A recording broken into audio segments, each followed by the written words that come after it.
ये आकाशवाणी रायपुर है। प्रादेशिक समाचार बुलेटिन के साथ मैं शुभ्रा भट्टाचार्य।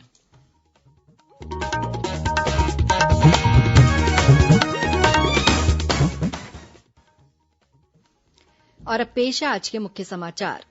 केंद्रीय मंत्रिमंडल ने कोरोना वायरस से उत्पन्न स्थिति के मद्देनजर महामारी आपदा अधिनियम में संशोधन के लिए अध्यादेश को दी मंजूरी। अब स्वास्थ्य कर्मियों के साथ हिंसक कार्रवाई को संज्ञेय और गैर जमानती अपराध बना दिया गया है। प्रदेश में कोरोना वायरस की रोकथाम और प्रबंधन के तहत राज्य के गरीब परिवारों को जून माह का भी चावल निःशुल्क प्रदान किया जाएगा। भारतीय रिजर्व बैंक ने बैंकों से किसानों के लिए लघु अवधि फसल ऋणों के लिए घोषित सभी रियायत 31 मई तक बढ़ाने को कहा और प्रदेश की सभी मदिरा दुकानें और बार 28 अप्रैल तक बंद रहेंगे।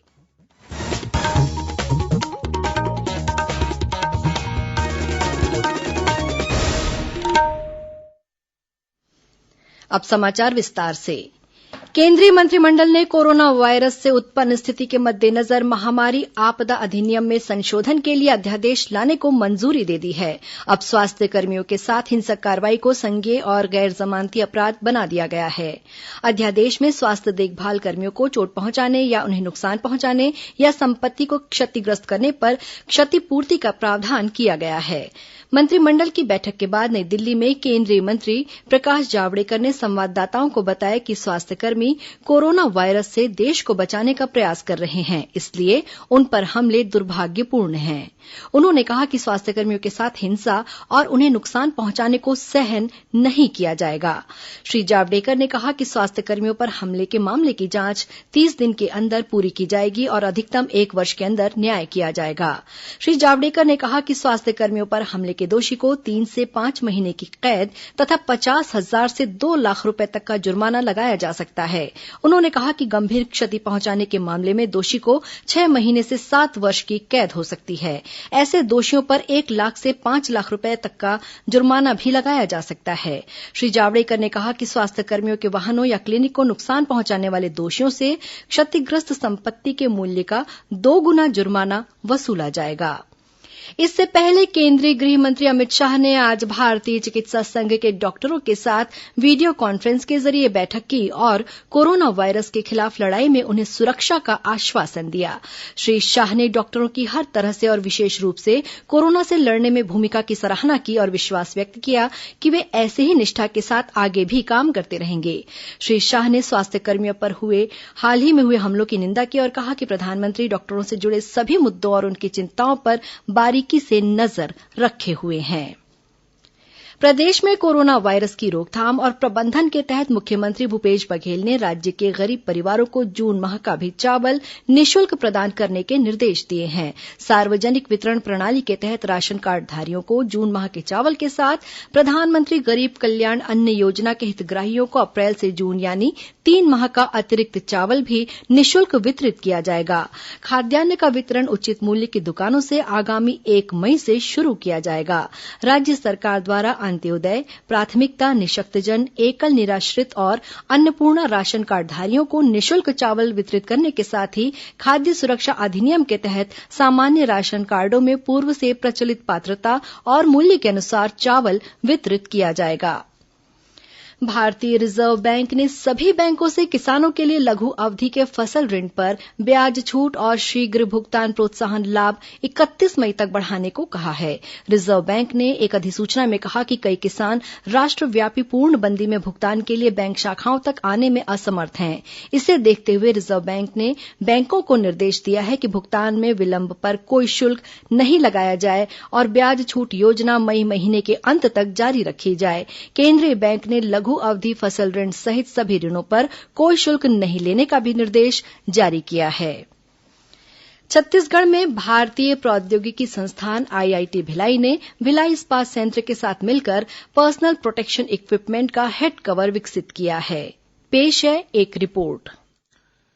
भारतीय प्रौद्योगिकी संस्थान भिलाई ने पर्सनल प्रोटेक्शन इक्विपमेंट का ऐसा हेड कवर तैयार किया है जो न सिर्फ सस्ता है बल्कि सारे मानकों पर भी खरा उतरता है। आईआईटी भिलाई के निदेशक रजत मूना ने बताया कि कोरोना संक्रमित मरीजों का इलाज कर रहे डॉक्टरों और मेडिकल स्टाफ के लिए यह काफी उपयोगी साबित होगा। पूरा एक फेस कवर बनाया है और उसका एडवांटेज वो ये है कि हमारे डॉक्टर्स हैं या हेल्थ वर्कर्स हैं, नर्सिंग स्टाफ हैं, वो लोग प्लास्टिक की पीपीई जो पहनते हैं जो कि बॉडी को कवर करता है, उसके ऊपर इसे पहनने पे उनको फुल प्रोटेक्शन मिल जाता है हेड से लेकर टो तक। भिलाई के जवाहरलाल नेहरू अस्पताल के प्रभारी निदेशक डॉक्टर एस के सर ने बताया कि एक बार इसका डमी तैयार हो जाने के बाद बड़े पैमाने पर इसका उत्पादन शुरू किया जाएगा। अभी सैंपल का हमने 10 बनाया है और बाकी अभी उसका आगे मास स्केल में प्रोडक्शन करने के लिए डाई वगैरह बनाना, अगर डाई बन जाएगी तो एक ये बनाने में 5 से 10 मिनट लगेगा। इस समय जबकि देश के सारे अस्पताल पीपीई की कमी से जूझ रहे हैं, आईआईटी भिलाई का यह नवाचार काफी उपयोगी साबित होगा। दुर्ग से अभय जवाड़े के साथ आकाशवाणी समाचार के लिए रायपुर से मैं विकल्प शुक्ला। रेल मंत्रालय ने कहा है कि वो प्रतिदिन रेलवे की विभिन्न रसोइयों से भोजन के 2,60,000 पैकेट की आपूर्ति कर सकता है। इच्छुक जिला प्रशासन भोजन के पैकेट ले जाकर जरूरतमंदों में बांट सकते हैं। ये जानकारी देश के सभी जिला प्रशासनों को दी गई है। भोजन के एक पैकेट की कीमत 15 रुपए है। राज्य सरकारें इनका भुगतान बाद में भी कर सकती हैं। आईआरसीटीसी मांग के अनुसार पके हुए भोजन के पैकेटों की संख्या बढ़ाने पर सहमत हो गया है। भारतीय रेलवे रोजाना लगभग 1 लाख निःशुल्क भोजन के पैकेट बांट रही है। राज्य सरकार ने कोरोना वायरस की रोकथाम के मद्देनजर अन्य राज्यों से आवश्यक वस्तुओं को लेकर आने वाले ट्रकों और अन्य मालवाहकों के चालकों, परिचालकों और हमालों के ठहरने की अलग से व्यवस्था सुनिश्चित करने के निर्देश दिए हैं। वहीं स्वास्थ्य विभाग द्वारा रायपुर के माना में कोरोना संक्रमण के मरीजों के इलाज के लिए 100 बिस्तर वाला विशेषीकृत अस्पताल तैयार किया गया है। अस्पताल में 24 बिस्तरों का आईसीयू भी बनाया गया है। राज्य सरकार ने कोरोना वायरस के संक्रमण से आम जनता को सुरक्षित रखने के उद्देश्य से प्रदेश की सभी मदिरा दुकानें और राज्य ब्रेवरेजेस कॉर्पोरेशन के रायपुर, बिलासपुर में स्थित गोदामों और जिलों में शराब भंडार गृहों को आगामी 28 अप्रैल तक बंद करने का निर्णय लिया है। साथ ही प्रदेश के सभी रेस्टोरेंट, होटल, बार और सभी क्लबों को भी 28 अप्रैल तक बंद करने का आदेश जारी किया है।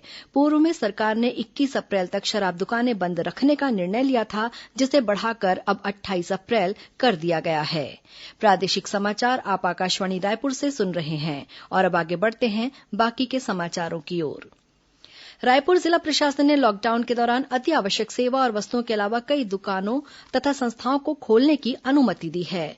कलेक्टर डॉक्टर एस भारतीदासन ने इन संस्थानों और दुकानों को खोलने के लिए समय सीमा भी निर्धारित कर दी है। आधिकारिक जानकारी के मुताबिक मेडिकल स्टोर्स, हॉस्पिटल, अनाज, सब्जी मंडी, खाद्यान्न, rice mill, petrol pump, gas cylinder, खाद बीज, कृषि यंत्रों और कृषि उपकरण की दुकानें सुबह से शाम 4 बजे तक खोली जा सकेंगी। वहीं बीमा और गैर बैंकिंग वित्तीय सेवाओं के अलावा सीमेंट और सरिया की दुकानें सुबह 11 बजे से दोपहर 2 बजे तक खुली रहेंगी। प्लम्बर, इलेक्ट्रीशियन, ऑटोमोबाइल की दुकानें भी सुबह 11 बजे से दोपहर 2 बजे तक खुली रहेंगी। वहीं बेकरी की घर पहुंच सेवा उपलब्ध होगी।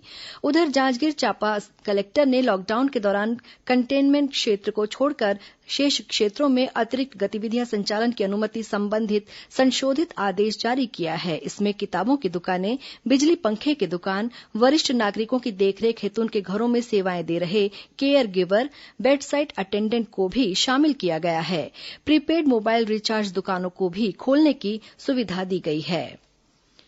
कोरोना वायरस की रोकथाम और लॉकडाउन के दौरान जरूरतमंद लोगों की परेशानियों को दूर करने के लिए राजधानी रायपुर सहित प्रदेश के सभी जिलों में अनेक कदम उठाए जा रहे हैं। दुर्ग जिले की सुपेला थाना पुलिस ने लॉकडाउन घोषित होने के पहले दिन से ही गरीब परिवारों और घर से बाहर फंसे जरूरतमंद लोगों को भोजन कराने का बीड़ा उठाया है। पुलिसकर्मियों द्वारा कृष्णानगर में भोजन तैयार करने के बाद भोजन को वाहन में ले जाकर नेहरू नगर चौक, सुपेला सब्जी मंडी और चंद्रा मौर्य अंडरब्रिज के पास जरूरतमंद लोगों को बांटा जा रहा है। इस दौरान सोशल डिस्टेंसिंग सहित सभी नियमों का पालन किया जा रहा है। वहीं राजनांदगांव जिले में प्रशासन ने लॉकडाउन में छूट के दौरान व्यापारियों को टोकन सिस्टम लागू करने को कहा है। कलेक्टर जेपी मौर्य ने व्यापारी संघ, चैंबर ऑफ कॉमर्स और परिवहन संघ के पदाधिकारियों की बैठक ली और आवश्यक दिशा निर्देश दिए। इस बीच कलेक्टर ने गुटखा, तंबाकू और गुड़ाखू के क्रय विक्रय पर तत्काल प्रतिबंध लगा दिया है। उधर कोरिया जिले में जिला प्रशासन ने सभी नगरीय निकायों और ग्राम पंचायतों में अनाज बैंक की स्थापना की है। इसके माध्यम से जरूरतमंदों को अनाज और तेल साबुन जैसी अन्य आवश्यक सामग्री उपलब्ध कराई जा रही है। वहीं लॉकडाउन अवधि में आपातकालीन चिकित्सा सुविधा तथा अन्य गंभीर बीमारियों से जूझ रहे मरीजों को बेहतर चिकित्सा सुविधा मुहैया कराने के लिए 10 एम्बुलेंस की व्यवस्था की गई है। इधर सूरजपुर जिले में राज्य के अन्य इलाकों और दूसरे राज्यों के 600 से अधिक श्रमिकों को 31 राहत केंद्रों में ठहराया गया है। शिविर में श्रमिकों द्वारा बांस से ट्री गार्ड का निर्माण किया जा रहा है, जिससे वन विभाग खरीद रहा है। 2 दिनों में ही इन श्रमिकों को 30,000 रुपए से अधिक का भुगतान किया गया है। प्रत्येक श्रमिक को एक दिन में ही लगभग 350 से 400 रुपए तक की आमदनी हो रही है। नारायणपुर जिले में आंगनबाड़ी कार्यकर्ता आदिवासी जनजातीय लोगों को उनके घरों तक जाकर सूखा राशन और रेडी टू ईट का वितरण कर रही हैं। कलेक्टर पीएस एल्मा ने बताया कि लॉकडाउन के पहले और दूसरे चरण में भी जिले के अंदरूनी क्षेत्रों में राशन पहुंचाने की व्यवस्था की गई है। वहीं बीजापुर जिले में माओवादी मोर्चे पर तैनात सीआरपीएफ के जवानों ने ग्रामीणों को शिविर लगाकर कोरोना संक्रमण से बचाव की जानकारी दी। इस दौरान जवानों ने ग्रामीणों को सैनिटाइजर का वितरण भी किया। महासमुंद जिले में कलेक्टर सुनील कुमार जैन ने जिले के सभी अनुविभागीय अधिकारियों को पत्र प्रेषित कर अनुसूचित जनजाति और वन अधिकार मान्यता प्राप्त हितग्राहियों को सहायता पहुंचाने के निर्देश दिए हैं।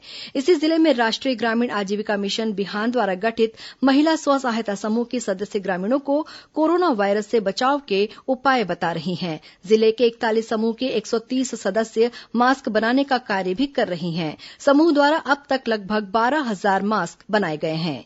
इधर राजधानी रायपुर में जरूरतमंदों तक राहत पहुंचाने पूरा शहर एकजुट हो रहा है। आज परोपकार फाउंडेशन के सदस्यों ने 2500 राहत पैकेट डोनेशन ऑन व्हील्स पर अन्नदान दिया।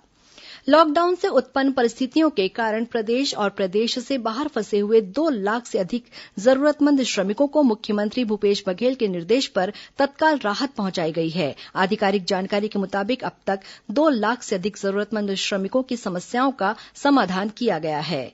उधर बिलासपुर जिले में स्व सहायता समूह की महिलाओं द्वारा 1,13,000 मास्क तैयार किए गए हैं, जिसे ग्राम पंचायतों और शासकीय कार्यालयों में निःशुल्क वितरित किया जा रहा है। गांवों में सोशल डिस्टेंसिंग और सैनिटाइजेशन के लिए जन जागरूकता अभियान भी चलाया जा रहा है।